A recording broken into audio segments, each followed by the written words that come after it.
As a student of music, you're always looking for ways in which you can better yourself. How do you get to that next stepping stone or block?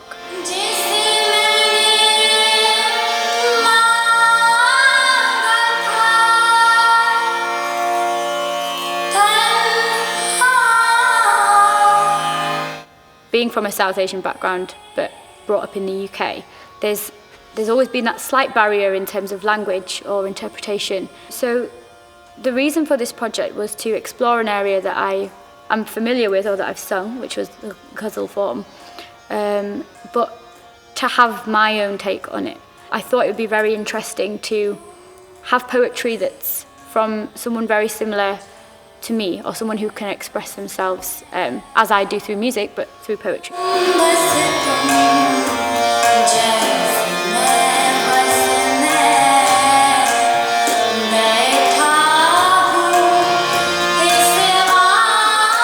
So Keertan and I had been talking for just over a year, I think now, about working together and collaborating together. It was just the fact that her and I kind of connected straight away. We had really similar values when it comes to our artwork as well, and to do with our creative self-expression. A lot of those things that I felt in poetry, she finds in music, which was such a beautiful connection that I found that we had.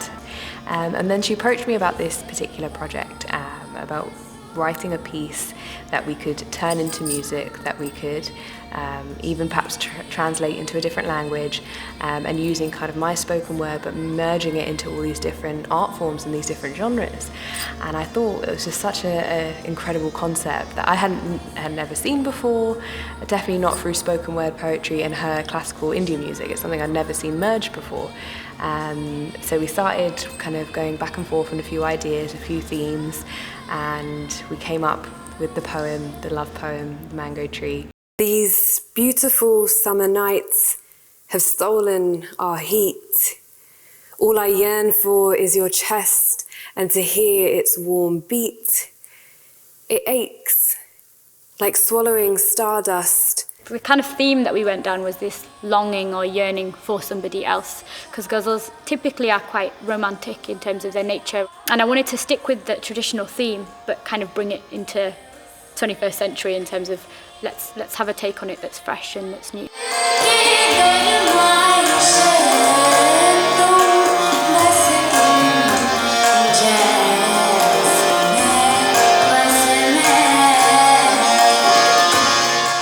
I have this idea in my head of essentially like a storybook. So different short stories, which again, different short poems reflecting different emotions, different moods, and just taking it on a bigger scale. So exploring more ideas and a lot more composing, I think, from my point of view.